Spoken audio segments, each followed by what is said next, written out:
প্রথমবারের মতো বাংলাদেশে ওয়ানডে স্কোয়াডে অঙ্কন, বাদ নাইম নাহিদ, ফিরলেন সৌম্য। আফগানিস্তানের কাছে হোয়াইট ওয়াশ হলেও মিরাজের দলের ওপর আস্থা নির্বাচকদের। আমাদের ব্যাটিংয়ের দুর্বলতাগুলো স্পেশালি ফুটে উঠেছে, যত দ্রুত সম্ভব তা ওভারকাম করতে হবে। বিশ্বকাপে সরাসরি খেলা নিশ্চিতের পথে এগোতে টাইগারদের বিপক্ষে সিরিজ জিততে মরিয়া ক্যারিবীয়রা। লম্বা সময় অনুশীলন, মিরপুরে উইকেট দেখলেন কোচ ড্যারেন সামি। অস্ট্রেলিয়ার সামনে অসহায় আত্মসমর্পণ, 10 উইকেটে হেরে নারী ওয়ার্ল্ড কাপ থেকে বিদায় জ্যোতিদের। কিলির সেঞ্চুরিতে সেমিফাইনালে বিশ্ব চ্যাম্পিয়নরা। এশিয়ান কাপের রেস থেকে ছিটকে গেলেও ভারতের বিপক্ষে হোম ম্যাচে জয়ের প্রত্যয় লাল সবুজের। হামজার সংস্পর্শে বদলে গেছে দল, বললেন মোরসালিন। অন পেপারে হয়তো আমরা পিছানো, বাট আমরা ফিল করি যে পারফরমেন্স ওয়াইজ আমরা আসলে ওদের থেকে খুব একটা পিছানো না। আমরা এখন ফুল কনফিডেন্ট হামজা ভাই আসার পর থেকে, যে নিচে থেকে বিল্ড আপ প্লেটা খুব সুন্দরভাবে করে। শুরুতে ক্রিকেট। ওয়েস্ট ইন্ডিজের বিপক্ষে 3 ম্যাচ ওয়ানডে সিরিজের জন্য 16 সদস্যের স্কোয়াড ঘোষণা করেছে বিসিবি। বাদ পড়েছেন নাহিদ রানা ও নাইম শেখ। প্রথমবারের মতো স্কোয়াডে ডাক পেয়েছেন মিডল অর্ডার ব্যাটার মাহিদুল ইসলাম অঙ্কন। এছাড়াও ফিরেছেন সৌম্য সরকার। ইনজুরির জন্য এই সিরিজেও সুযোগ হয়নি লিটন দাস ও পারভেজ হোসেন ইমনের। আফগানিস্তানের বিপক্ষে ভরাডুবির এক সিরিজ। দেশে ফিরে বিমানবন্দরে সমর্থকদের দুয়োধ্বনি শুনতে হয় ক্রিকেটারদের। সেই রেশ না কাটতেই মাঠে নামতে হবে আরও একটা সিরিজে। দেশের ক্রিকেটের পাইপলাইনের যে অবস্থা, তাতে দলে বড় পরিবর্তনের সুযোগ নেই। অফ ফর্মের জন্য কেউ বাদ পড়েন, আবার আহামরি পারফর্ম না করেই অনেকে সুযোগ পেয়ে যান স্কোয়াডে। উইন্ডিজের বিপক্ষে ঘোষিত স্কোয়াডেও তার ব্যতিক্রম হয়নি।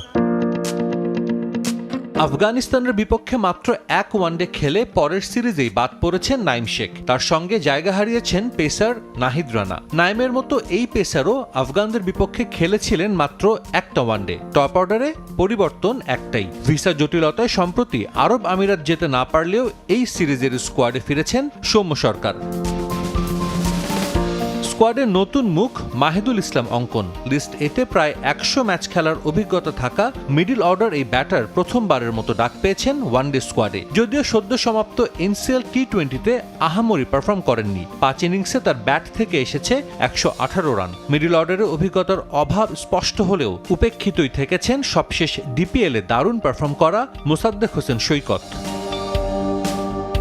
চলতি বছর 7 ওয়ানডেতে 20 গড়ে রান করেও স্কোয়াডে জায়গা ধরে রেখেছেন ওপেনার তানজিদ হাসান তামিম। বাদ দেয়া হয়নি কোচের পছন্দের শীর্ষে থাকা জাকের আলী অনেককে। সব ফরম্যাট মিলিয়ে টাইগার জার্সিতে শেষ 6 ম্যাচে 3 ডাকমারা শামীম পাটোয়ারিকেও দলে রেখেছেন নির্বাচকরা। স্কোয়াডে 2 স্পেশালিস্ট স্পিনার তানভীর ইসলাম ও রিশাদ হোসেন। পেস আক্রমণে তাসকিন ফিজের সঙ্গে আছেন তানজিম সাকিব ও হাসান মাহমুদ। মেহেদী মিরাজের নেতৃত্বে দলের বাকি সদস্যরা হলেন নাজমুল শান্ত, সাইফ হাসান, তাওহিদ হৃদয় ও নুরুল হাসান সোহান।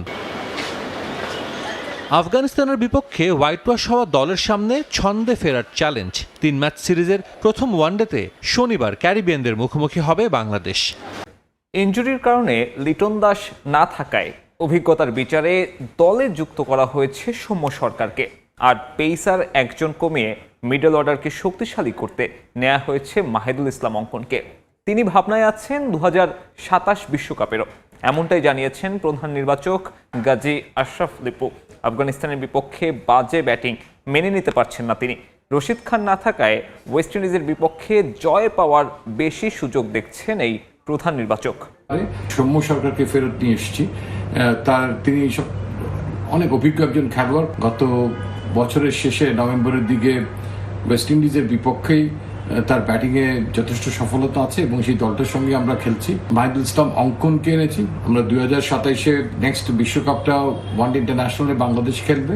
এখন ওয়েস্ট ইন্ডিজ, আমরা আবুধাবি সেই পিচেও খেলছি না, হোমের নিজের মিরপুরের উইকেটে খেলছি এবং প্রতিপক্ষেও রশিদের মতো কিংবা অন্যান্য যে স্পিনার যারা ছিল অত্যন্ত উঁচু মানের, সেরকম স্পিনারদেরও মুখোমুখি হতে হচ্ছে না। নিয়মিত অনুশীলন বাতিল করলেও বাংলাদেশে আসার পর তিনি ঐচ্ছিক অনুশীলন করেছে ওয়েস্ট ইন্ডিজ ক্রিকেট দল। মিরপুরের একাডেমি মাঠে শিষ্যদের নিয়ে লম্বা সময় অনুশীলন করেন কোচ ড্যারেন সামি। অনুশীলনের ফাঁকে শেরে বাংলার উইকেটও দেখেছেন ক্যারিবিয়ান কোচ। বাংলাদেশ আর ওয়েস্ট ইন্ডিজ আছে একই রেখায়, ব্যর্থতার গ্লানি বয়ে বেড়াচ্ছে দুদল। ক্যারিবিয়ানরা মাত্রই সাদা পোশাকে ভারত থেকে এসেছে হোয়াইট ওয়াশ হয়ে। রঙিন পোশাক নিয়ে বেশ সিরিয়াস সফরকারীরা। ঢাকায় পা রেখেই বাতিল করা হয়েছে ক্যারিবিয়ানদের শিডিউল অনুশীলন, তবে মাঠে ঠিকই দেখা গেছে তাদের। বিসিবির একাডেমি মাঠটা বেশ চেনা West Indies coach Darren Samir. Cricket ক্যারিয়ারে জাতীয় দল কিংবা ফ্র্যাঞ্চাইজি লিগ খেলতে বহুবার এসেছেন, অনুশীলন করেছেন, তবে এবার রোলটা ভিন্ন। এসেছেন ক্যারিবিয়ানদের গুরু হয়ে। মাঠকর্মী থেকে সাপোর্ট স্টাফ সবাই চেনা কিংবদন্তির, তাই তো তাকে সবাই বরণ করে নিলেন হাসি মুখে। মাত্র 24 ঘন্টার ব্যবধানে নতুন 3 লিগে নাম লেখালেন সাকিব আল হাসান। আবুধাবি টি10, আমেরিকান গ্লোবাল ক্রিকেট টুর্নামেন্ট ও ইন্ডিয়ান হেভেন প্রিমিয়ার লিগে দল পেয়েছেন মিস্টার 75। কদিন আগেই খেলেছেন কানাডায় সুপার 60 টুর্নামেন্টে। সেই লিগ শেষ করতে না করতেই মাত্র 24 ঘন্টার মধ্যে 3টি নতুন লিগে ডাক পেয়েছেন সাকিব। আবুধাবি টি10 লিগে এবার সাকিব দল পেয়েছেন নতুন দল রয়্যাল চ্যাম্পসে। সামাজিক যোগাযোগ মাধ্যমে পোস্ট করে বিষয়টি নিশ্চিত করা হয়। একই দিন যুক্তরাষ্ট্রের গ্লোবাল লিগেও দল পেয়েছেন সাবেক বিশ্বসেরা অলরাউন্ডার। হিউস্টন রাইডার্সের হয়ে মাঠে নামবেন সাকিব। আর ইন্ডিয়ান হেভেন লিগে কোন দলে খেলবেন তিনি তা এখনও চূড়ান্ত হয়নি। দীর্ঘ 7 মাস পর ভারতের জার্সিতে মাঠে ফিরতে যাচ্ছেন বিরাট কোহলি ও রোহিত শর্মা। 19 অক্টোবর শুরু Bharat Australia one day series. 3 match সিরিজের জন্য এরই মধ্যে পার্থে পৌঁছেছে টিম ইন্ডিয়া। সেখানে কালক্ষেপণ না করে অনুশীলনে নেমে পড়েছে সফররতরা। প্র্যাকটিস সেশনের মধ্যমণি ছিলেন রোহিত আর কোহলি। 50 ওভার ক্রিকেটে ইন্ডিয়া টিম সবশেষ মাঠে নেমেছিল চ্যাম্পিয়ন্স ট্রফির ফাইনালে। অস্ট্রেলিয়ার বিপক্ষে সিরিজ দিয়ে পাক্কা 7 মাস পর ওয়ানডে খেলতে নামছে ভারত। 19 অক্টোবর পার্থে শুরু 3 ম্যাচ সিরিজ। এরই মধ্যে দেশটিতে পৌঁছে গেছে মেন ইন ব্লু। 2 হেভিওয়েট দলের ফাইটের আবেদন আরও বাড়িয়ে দিচ্ছেন বিরাট কোহলি আর রোহিত শর্মা। ভারতের জার্সিতে 2 সুপারস্টারের প্রত্যাবর্তন দেখতে মুখিয়ে আছেন ভক্তরা। ক্যারিয়ারের শেষ ভাগে থাকা 2 তারকা খেলছেন কেবল ওডিআই ফরম্যাটটাই।